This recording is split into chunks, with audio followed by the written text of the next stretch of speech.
privilégio para nós. Nós estamos aqui para esse trabalho, Deus, Fé e Ciência. Por quê? Porque eu sei que a ciência é algo importantíssimo. Vocês concordam ou discordam de mim? E aqui nós estamos num contexto universitário. Temos aqui o Hospital Universitário, temos a Faculdade de Enfermagem, temos Faculdade de Engenharia, temos faculdade de tanta coisa aqui em Niterói que eu fico surpreso, não é? E eu quero agradecer a Deus muito a vida de todos que estão aqui. Nós contamos com a participação nesse evento, alguns dos nossos queridos irmãos que são cientistas, não é? Daqui a pouco a gente vai apresentá-los. E eu não sei quantos aqui estão estudando, fazendo algum curso na universidade, seja lá qual faculdade for. Por favor, levante o braço. Vários acadêmicos aqui, não é? Sejam bem-vindos.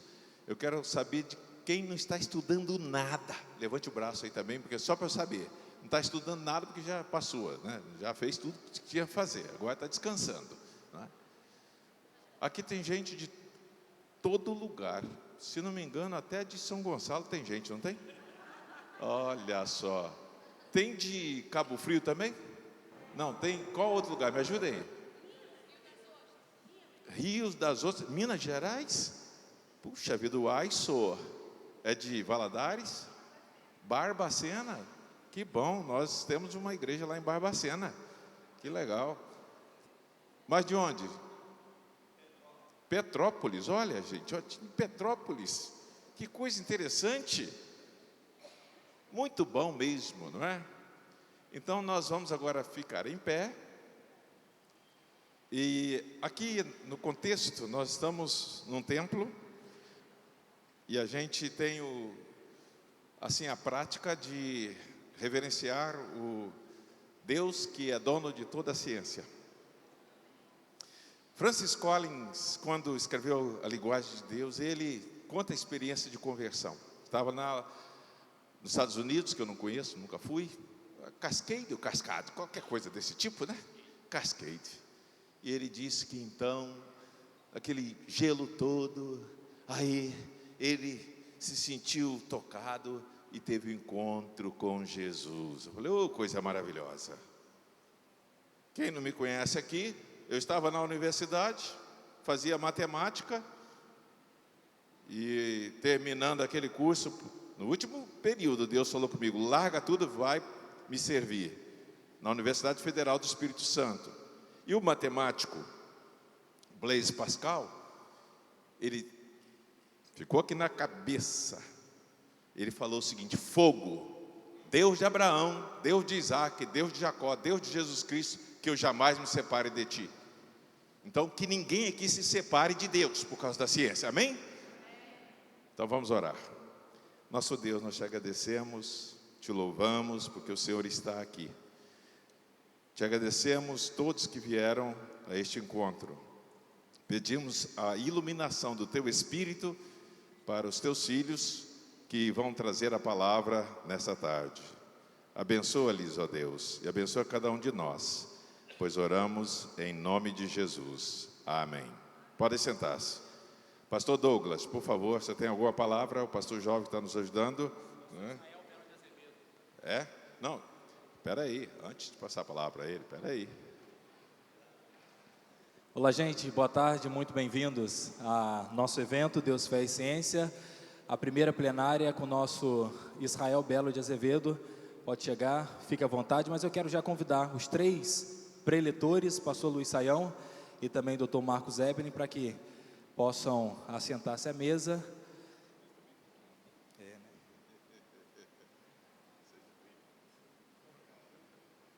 E aí o próximo slide a gente já consegue ter o currículo do nosso preletor Israel Belo de Azevedo, graduado em comunicação, pós-graduado em história e em teologia e doutor em filosofia. Tem vários livros, ele pode falar depois sobre alguns dos seus livros que estão na nossa livraria, que está na quadra, ao lado da cantina. Cultura, teologia, entre apologética e cristão, fruto do Espírito, publicados pela Edições Vida Nova, jornalista desde a década de 70, é pastor da Igreja Batista Curuçá, na Tijuca, no Rio de Janeiro, foi professor e diretor do Seminário Teológico Batista do Sul do Brasil e vice-reitor da Universidade Gama Filho. Vamos receber Israel Belo de Azevedo com a salva de palmas, agradecendo.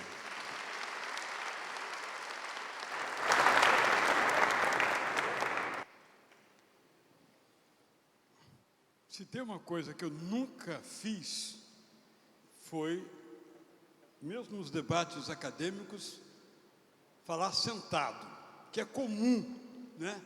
Na vida universitária, os professores falam sentados nos painéis, nas mesas, mas eu nunca consegui, não aprendi, então eu tenho que falar em pé, não é? Então, primeiramente, eu acho que traduzo aqui a opinião de todos os participantes. Cumprimento a igreja, os pastores Laurindo e Douglas, que eu sei que estão à frente, devem ter outros também, de um evento dessa natureza, coisa bastante singular. E também cumprimento a vocês por terem vindo, isso também é singular, não é? Eu participei uma vez num evento dessa natureza, numa universidade lá em Salvador, só que não tinha ninguém. A ideia foi muito boa, da igreja, de fazer dentro da própria universidade, mas não foi ninguém, só foi o pessoal da igreja, o pessoal da universidade não participou, o que também tem uma explicação que a gente sabe muito bem.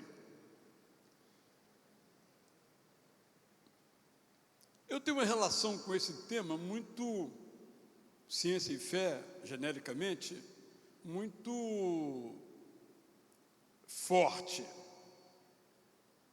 Penso que o meu testemunho é ajudador.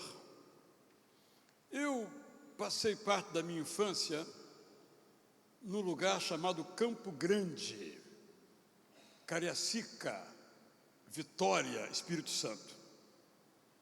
Terra também do pastor Zé Laurindo, só que ele não fala, ele não confessa, eu confesso. E ele morava no lugar melhorzinho do bairro, eu morava no lugar piorzinho do bairro. Eu morava na beira da linha de trem.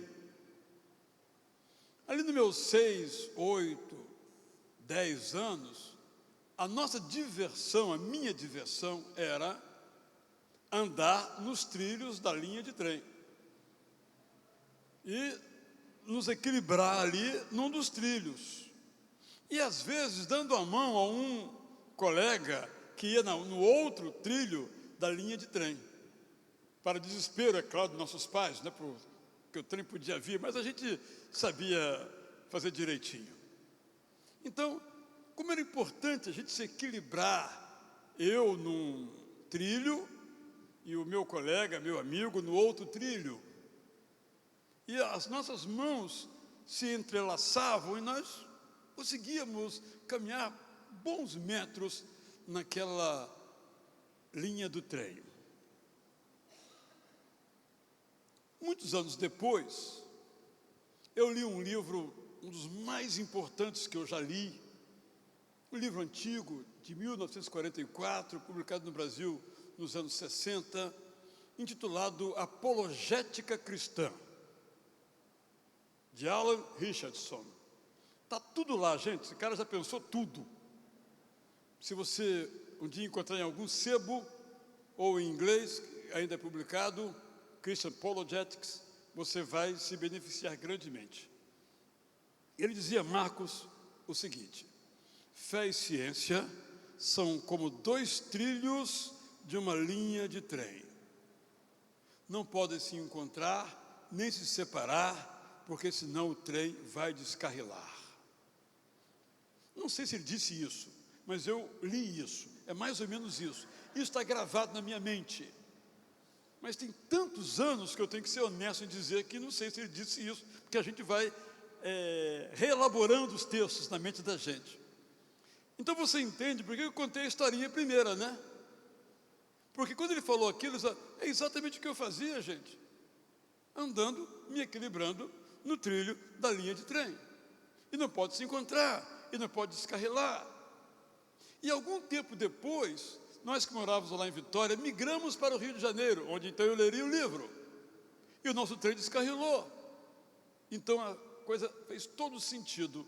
Então até hoje eu cinjo a minha vida, tanto a vida devocional, espiritual, se assim chamemos, a vida acadêmica, a vida de historiador, de filósofo, eu cinjo com base nessa experiência infantil e dessa leitura juvenil.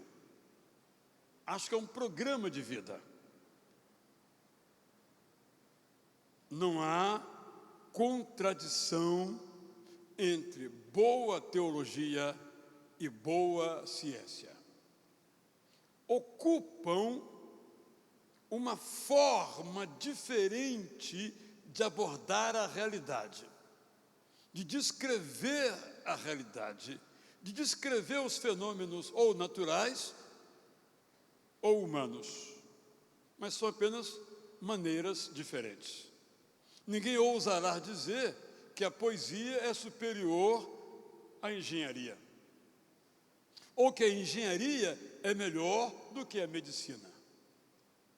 São formas abrangentes de se tratar da realidade, cada um dentro, chamemos assim, de sua cultura ou do seu escopo.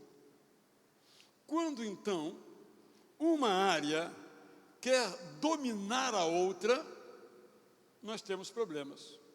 Quando uma área quer subjugar a outra, nós temos problemas.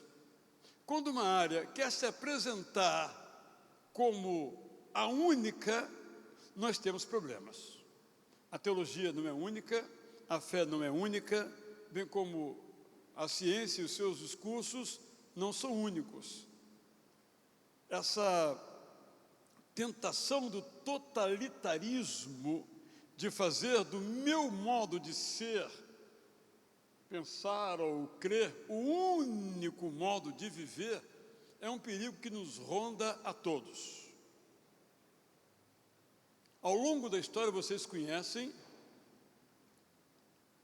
as agruras porque passaram algumas pessoas que ousaram propor esta harmonia. E um dos mais conhecidos recentemente foi o padre Pierre Teilhard de Chardin. Teilhard de Chardin era um padre que, junto com suas funções de sacerdote, era um paleontólogo. Conquanto não fosse profissional da paleontologia, mas estudou os campos da paleontologia, pesquisou este assunto e chegou a uma conclusão a partir de suas observações científicas. E essa conclusão levou a igreja, da qual era parte, a Igreja Católica, a chamá-lo de volta do campo da paleontologia, da pesquisa de campo, para o interior da igreja, porque ele fez uma proposição, que eu penso que é importante nos lembrarmos qual é essa proposição. Alguns cientistas que professam a fé cristã são da teoria, nome inadequado, mas ficou assim na história, da evolução. Este padre, Pierre Teilhard de Chardin, ou Teilhard, era evolucionista. E a partir dos seus estudos, desenvolveu várias percepções. Eu vou depois me deter um pouquinho em uma delas, mas a partir dos pressupostos evolucionistas. Aqui não importa se a sua escolha foi boa ou foi ruim, que não é o nosso propósito. Porque, basicamente, o esforço dele foi de conciliação, ou seja, de inexistência de uma contradição. Laurindo citou aqui o Francis Collins. Francis Collins, diretor do projeto Genoma da parte pública dos Estados Unidos é evolucionista. Ele conta no livro já citado, A Linguagem de Deus, da editora Gente, que era ateu e começou a estudar o genoma no laboratório. E quando ele começou a observar as combinações, vamos chamar assim, da genômica, ele concluiu: isso não tem como ser por acaso. É impossível que isso tenha sido por acaso. Não foi lendo a Bíblia, não foi ouvindo um sermão, foi no laboratório. Ele narra essa trajetória dele nesse livro que vale a pena ler. Tem uma parte do livro que é muito biologia, então quem não é do campo como eu, pula essa parte, né? Mas a parte conceitual sobre ciência e fé e a experiência dele, muito importante, ali ele traz um capítulo que, penso eu, a maioria daqui é cristã, em que ele diz o seguinte: muitos jovens cristãos são estudantes durante a semana de segunda a sexta que não fazem qualquer pergunta de natureza teológica. Recebem tudo o que aprendem como sendo, vamos chamar assim, verdades. No domingo, diz ele, ouvem o oposto e também recebem, embora sejam conhecimentos opostos. E ele não questiona, não percebe que há uma diferença entre as afirmativas de segunda a sexta e as de domingo.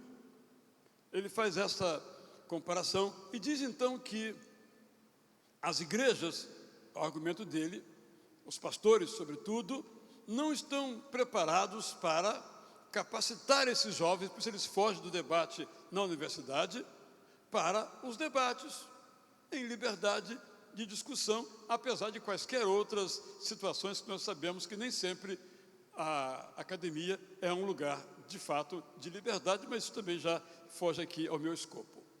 Então, Teilhard de Chardin, ele propôs, ele trabalhou no interior da teoria da evolução. Mas ele fez uma segunda coisa, é que ele não só uniu ciência e fé, mas uniu poesia, ciência e fé. Então, toda a obra do Teilhard de Chardin, embora em prosa, eu não li no original, só li nas traduções, do francês para o português, há vários livros dele, talvez disponível agora, pouquíssimos, como o Fenômeno Humano está disponível ainda, os demais não mais, mas foram muito lidos no Brasil, nos anos da minha formação primeira superior, que foram os anos 70, ele era muito lido no Brasil, e foi quando eu o descobri. Descobri por uma causa bastante bizarra.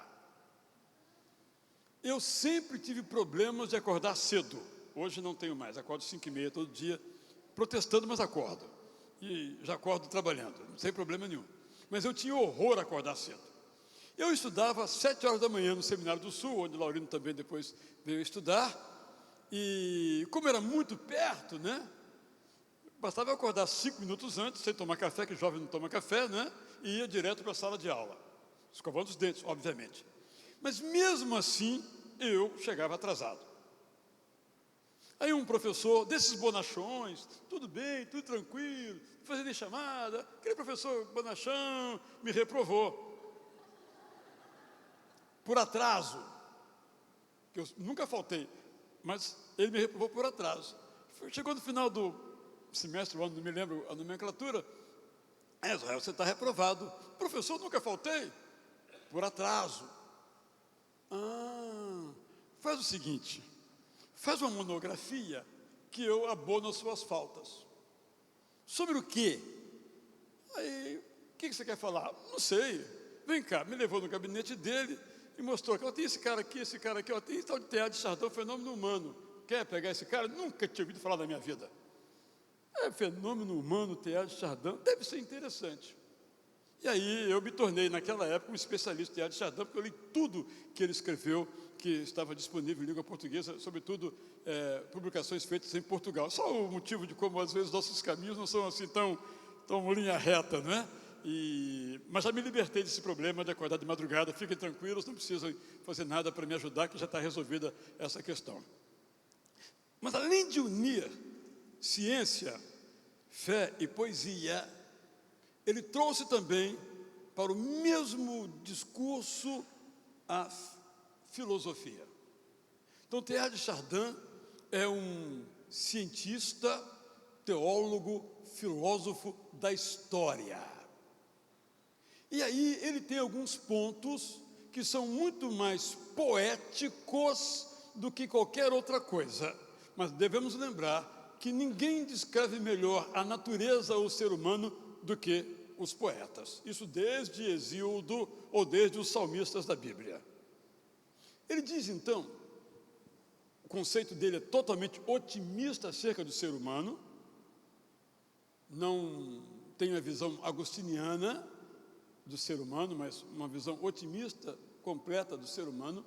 Ele diz, então, que o universo, e ele diz que são as observações que ele fez no campo científico, ruma para aquilo que ele chamou de ponto crístico da história, que a Bíblia chama de parousia, ou volta de Jesus Cristo, ou encerramento dos séculos. Ele chama de ponto crístico, quando então Cristo convergeria, segundo a leitura dele de Colossenses, em todos. É uma pessoa realmente brilhante, avant la lettre, de vanguarda, antes do tempo, porque ele fez o que depois Gaston Bachelard faria e outros filósofos fariam, que é juntar poesia, ciência, filosofia, história, numa mesma maneira de tratar o mundo. Teilhard, então, criou um modo de conceber o mundo que eu chamei, num trabalho que escrevi naquela época, de a espiral dentro do cone. Nunca publiquei na íntegra esse trabalho, não ser uma parte numa revista acadêmica. E neste exercício de espiral dentro do cone, ele diz que a história marcha, é a filosofia da história dele, marcha de um modo cíclico, mas ascendente. O conceito, como os irmãos e amigos sabem, dos gregos é que a história é cíclica e sempre retorna ao ponto inicial, tal como a natureza. O ciclo da história humana é o ciclo da natureza. Mas Teilhard, ao colocar o homem, o ser humano, como o vértice da evolução, no conceito dele, na perspectiva dele, entende e observa que esse ser humano, por sua inteligência, em primeiro lugar, não volta, mas sempre avança. Quando ele volta, ele retorna um ponto além, é cíclico o seu movimento. Mas além disso, como homem de fé, ele dizia que no alto, Cristo puxa esse processo evolutivo. Embora seja aspiralar, ele puxa. E chegará um tempo, então, que as perguntas cessarão e haverá uma convergência do divino com o humano, coisa que depois muita gente também falaria e exercitaria neste campo, inclusive com algumas, vamos chamar assim, possíveis distorções. Então, em resumo bem curto, este é o pensamento deste maravilhoso escritor chamado Pierre Teilhard de Chardin, que, como disse, pode ser encontrado, o seu livro principal, O Fenômeno Humano, ou eventualmente outros livros em nossa língua, e certamente em francês ou inglês, abundantemente. Ele pensou várias perspectivas, mas ele tinha como objetivo fazer aquilo que ele chamava de uma espécie de fusão, para que o fenômeno humano, a história humana, culminasse nesse encontro com Cristo ou alcançasse o ponto crístico da história, ou seja, a visão cíclica, não é? Jesus Cristo veio, trouxe a sua mensagem, a sua perspectiva, e o homem então vai avançando, voltando nessa espiral dentro do cone esse que dá então os contornos da história, que são coordenados e controlados por uma pessoa super, hiper inteligente, que ele chama de Deus, e que é esse ponto crístico.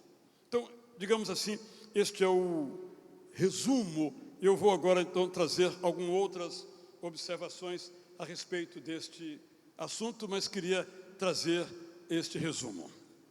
Escreveu ele: Deus não é mais atingível senão para além da posse do mundo, não por uma negação, mas por uma espécie de reviravolta das coisas visíveis.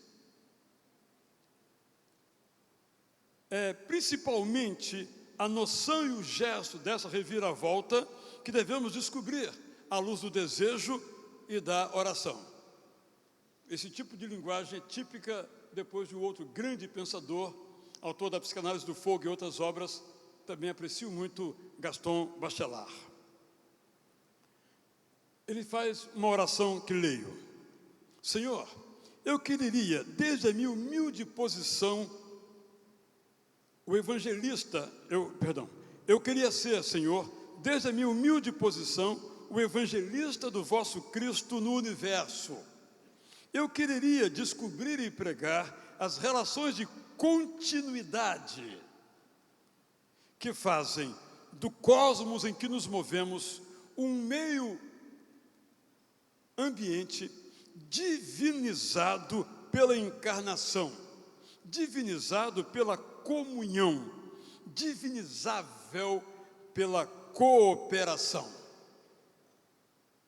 Penso que essas duas frases aqui citadas traduzem bem o pensamento de Teilhard de Chardin. Continua, sabemos todos, um problema perene na teologia, que é a seguinte: a fé é para ser entendida. Na Idade Média, duas sínteses foram elaboradas. Agostinho dizia que nós devemos crer para entender, e Anselmo de Canterbury ou de Cantuária dizia que nós devemos entender para crer. E estas duas propostas, até hoje, permanecem vivas, com uma ou outra coloração ligeiramente diferente. Só que quando foi inaugurada a era técnico-científico-indústrio-militar, termo de Martin Heidegger, o crer das duas asserções foi substituído por produzir. Produzir para entender é o slogan que se ouve em todos os corredores onde dominam os tecnocratas. Nesse caso, a vida não pode sobreviver sem o entender para produzir, próprio da tecnologia, que será meu tema à noite, e da ciência. Assim, a história não pode dar lugar a um crer. Como crer, pensando em crer como esperar ou como ter esperança, se em 2 décadas o ser humano teve que correr para os abrigos antinucleares, nos campos de guerra?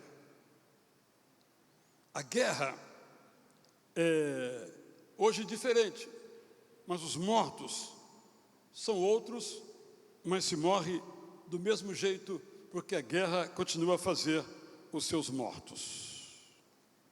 Foi nesse contexto de guerra, enquanto estava entrincheirado, é que esse jovem, nascido em 1891, falecido em 1955, Teilhard de Chardin, começou a olhar o mundo de um modo diferente com que era visto. E os seus colegas teólogos taxavam-no de louco, como Jeremias. Da Bíblia também o era. Então, ele tomou a frase de Agostinho e cunhou que é preciso entender e crer. Não condicionou, não hierarquizou, não antecipou uma em detrimento de outra, mas colocou um conectivo. Precisamos crer e entender. O pensamento de Teilhard de Chardin aportou no Brasil nos anos 60, foi quando eu o conheci nos anos 70. Entendo que até hoje as propostas de Teilhard de Chardin continuam úteis, válidas para a nossa compreensão e para a nossa percepção. Eu, como não sou do campo das chamadas ciências da observação, mas um pouquinho de história e filosofia, peguei da obra de Teilhard de Chardin essa compreensão do fenômeno humano enquanto um processo histórico. Os gregos conceberam a história, já introduzi esse assunto, na esfera da experiência sensível, comparando a história com a natureza e então propondo um modelo cíclico. Os hebreus preferiram ver a história como um evoluir, um avançar em direção ao reino, um modelo linear. A visão cristã primordial, representada sobretudo por João de Éfeso ou João o Divino, pode ser entendida como um caminhar para frente, permitindo-se a retrocessos. Assim, o modelo cristão de história é um modelo cíclico-linear. É nessa tradição que Teilhard pensa na espiral dentro do cone. Agostinho, no século IV e V, pensava a história em termos de uma marcha espiralar do homem de sua cidade para a cidade de Deus. Jean Baptiste Vico, já no século XVII e XVIII, retornou à perspectiva cíclica, pensando a história como uma sucessão de fases. Auguste Comte, já no século XIX, elaborou uma teoria progressista da história, culminando irreversivelmente no estado positivo. Somos todos ainda positivistas. Todos nós cremos, em termos de pensamento, não em termos outros, que nós estamos evoluindo, que o ser humano sempre evolui, que o que vem depois é melhor do que veio antes. Ao meu ver, é um grande equívoco. Mas nós precisamos crer que estamos avançando, que estamos crescendo, que estamos sendo melhores, que o mundo é melhor, contra as evidências dos fatos. Abrindo parênteses, nós padecemos de uma enfermidade que eu chamo de presentismo, que é a ideia de que quem veio antes de nós é atrasado. Eu só digo o seguinte: e quem virá depois de nós pensará o que a nosso respeito? Não é? E o ser humano é tão pretensioso que ele deu aos animais vários nomes, mas guardou um para si: sapiens. Ou seja, os outros não são sapiens. Só para provocar. Quando o ser humano começa a estudar a história, ele chama a sua época de moderna, que é uma grande bobagem. A mais antiga de antiga. E no meio tinha alguma, vamos chamar de meio medieval. Ou seja, a nossa época é o suprassumo. E aí os livros de história tiveram um problema, que a época chamada moderna demorou muito a inventar um tal de contemporânea. Isso tudo não quer dizer absolutamente nada. Como não quer dizer nada, negócio de geração A, geração Z, geração X, tudo bobagem. como pós-modernidade, pura bobagem, não existe. Bom, estou me colocando aqui, evidentemente, depois podem perguntar, e eu sigo ainda Darcy Ribeiro. Eu digo o seguinte: enquanto no Brasil alguém morrer de fome, nem chegar à era moderna, como falaremos de época pós-moderna? São só provocações, mas nós gostamos de frases, de palavras, só para ilustrar essa nossa tendência em achar que a nossa época é a última flor do lácio, é a beleza corporificada, é a encarnação da ciência, aspas, verdadeira. Temos que ser humildes, né? Nossa época é tão boa ou tão ruim como qualquer outra. Escolhemos tão bem ou tão mal os nossos políticos como em qualquer época. Cada um tire a sua conclusão. A doutrina espiritual de Teilhard de Chardin é positiva, otimista e tem, na sua perspectiva, o condão de divinizar o universo de Jesus Cristo. Pretende colaborar na ação criadora de Deus. Um físico moderno agnóstico chamado Marcelo Gleiser, prêmio Templeton, há 2 anos, escreveu um livro interessantíssimo em que ele diz que o universo é imperfeito. É um tema para a nossa reflexão. Cabendo-nos, como ser humano, aperfeiçoá-lo. Uma obra inacabada que temos que acabar. Exatamente o que Teilhard dizia quando propunha, então, a nossa colaboração na ação criadora de Deus no universo. Teilhard diz que a tarefa dele, a nossa, deve ser também contribuir para a realização plena do Cristo místico. Buscar Deus na ciência, na técnica, no trabalho no mundo e pelo mundo. Fazer da investigação uma nova forma de adoração. Um novo modo de cooperar através de nossa ação, de nossa paixão, na construção da Jerusalém futura, no cume do cone da história. E aqui, evidentemente, Teilhard é um homem de sua época, ele bebe nas fontes iluministas da Alpha Cleron, e depois dos que vieram depois, na ideia de que o homem construirá na terra o céu. Esses pensadores entendiam que Cristo não precisará voltar. Nós, através da tecnologia, da educação, do conhecimento, da ciência, vamos construir o céu aqui. Um conceito, por exemplo, que você lê no autor chamado John Wick Bauman, por exemplo.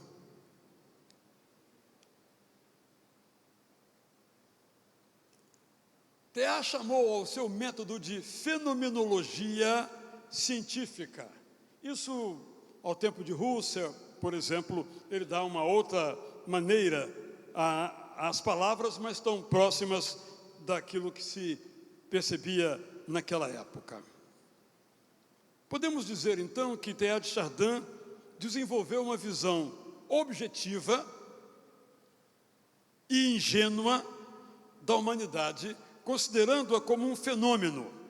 Para isso, ele procurava, segundo suas palavras, se manter no terreno do tangível, do fotografável, sem elaborar nenhuma metafísica. Ele escreveu: o meu único fim e a minha companheira força é simplesmente procurar ver, isto é, desenvolver uma expectativa homogênea e coerente de nossa experiência geral e extensiva do homem, como um conjunto que se desdobra.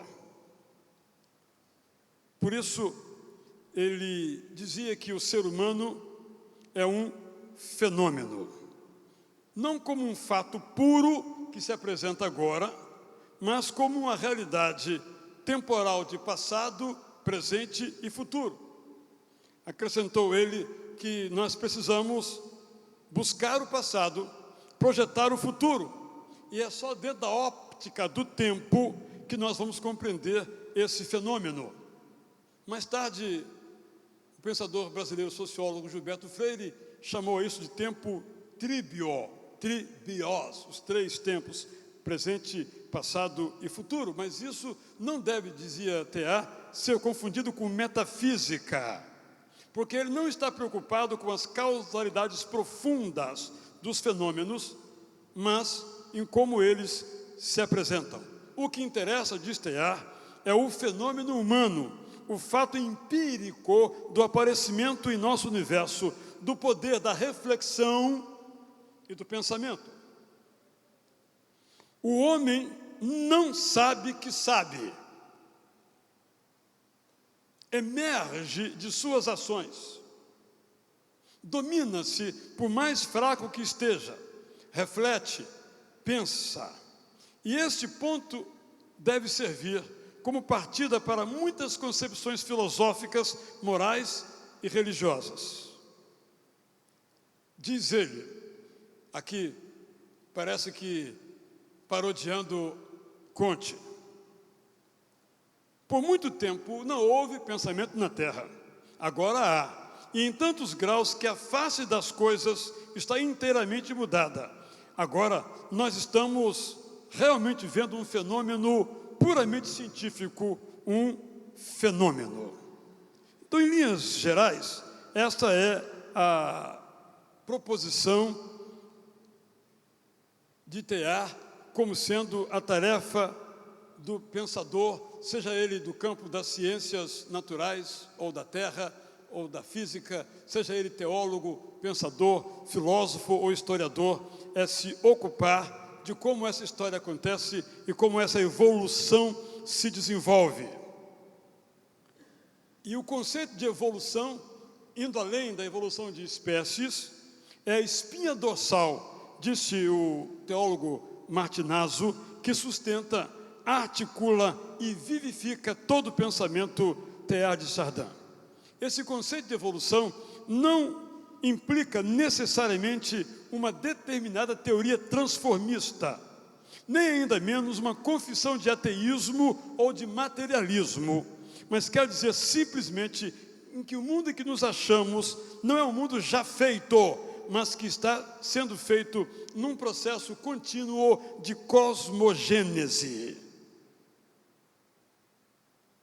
Então, caminho para algumas de suas palavras finais. Disse ele: foi no decorrer dos meus estudos de teologia que pouco a pouco, mais como uma presença do que como uma noção abstrata, cresceu em mim até invadir completamente o meu céu interior a consciência de uma deriva profunda, ontológica, total do universo ao redor de mim. A partir daí, então, ele entende que a ação de Deus na história é um ato de fazer nascer no seio das coisas os termos sucessivos de sua obra, a obra de Deus. Ela não é nem menos essencial, nem menos universal, nem, sobretudo, menos íntima por isso. A evolução não é de modo algum criadora, como a ciência pretendeu acreditar há algum tempo, mas ela é a forma expressiva para a nossa experiência no tempo, no espaço da criação. Para ele, a humanidade progride de maneira infalível e irreversível para maior consciência e para maior amor, para maior totalização. E isso apoiado em vários motivos de fé. Primeiro, a cumplicidade espontânea da natureza, que só pode progredir até o fim da obra começada pela criação insubstituível do ser humano. Segundo, pela infabilidade estatística de uma evolução que, sem perdas das liberdades individuais, arrasta a humanidade para a unidade final das consciências. Terceiro, pelas mutações observáveis da consciência humana. E quarto, pela presença sobrenatural e ativa do Espírito de Deus para o acabamento de sua obra. Termino. Evolucionista convicto, nos termos já aqui mencionados, Teilhard de Chardin adotou no modelo naturalista, ou adotou o modelo naturalista para fazer a sua reflexão. Para ele, então, a história não é cíclica, mas cônica, de cone, avançando para frente sempre. Quando não no nível biológico, pelo menos no nível moral e no nível intelectual. Ele crê no fechamento da história e transporta as leis da realidade natural para a história humana. O tempo histórico em Teilhard de Chardin se assemelha ao tempo da natureza, daí o ciclo linear, que é fechado em oposição ao tempo existencial que é aberto, mas no interior dessa história valoriza o tempo existencial. Este fim total, de ordem superior aos fins elementares, tem por natureza não poder ser parado ou fechado sobre si próprio. O fenômeno humano está em evolução. Esta é a síntese do pensamento deste homem, repito, admirável. Não tenho, quanto ao ser humano, quanto ao processo histórico, quanto ao fenômeno humano, o otimismo de Teilhard de Chardin. Gostaria de ter. No entanto, quando nós olhamos a escatologia, independentemente da corrente a que nos filiemos, nós observamos que a história humana vive, nos termos de um teólogo chamado Oscar Cullmann, uma tensão entre o já e o ainda não. Colocado em termos teológicos, quando Jesus Cristo veio, ele disse que o reino de Deus tinha chegado. E os sinais que ele mesmo trouxe deste reino ainda são sinais. Esse reino não se consumou. Ou, em outras palavras, o governo de Deus sobre a terra, sobre a história, ainda não se realizou. Ainda é uma utopia, ainda é uma expectativa. Como conciliar, então, o já e o ainda não? Então, os nossos dias são os dias dessa tensão. Todavia, não temos como, na perspectiva cristã, não ser esperançosos que o Deus que trouxe Jesus Cristo e anunciou o reino como chegado, fará com que esse reino se consuma. Teilhard disse isso, é a chegada do ser humano ao ponto crístico. Numa avaliação, teologicamente falando, Teilhard põe o foco principal no ser humano, enquanto que a escatologia bíblica põe o ponto central na pessoa de Jesus. É ela que atrai o humano ao seu ponto de Jesus. Quando diz Paulo, todo joelho vai se dobrar e toda língua vai confessar. Eu termino de um modo teológico, porque com isso, a despeito de Teilhard recusar a expressão metafísica, o que ele fez é também uma alta teologia, maneiras de compreender, maneiras poéticas de compreender. Mas sem poesia, a ciência é insuportável. Sem poesia, a filosofia é trágica. Sem poesia, a teologia é inútil. Cientistas, viva a poesia. Obrigado.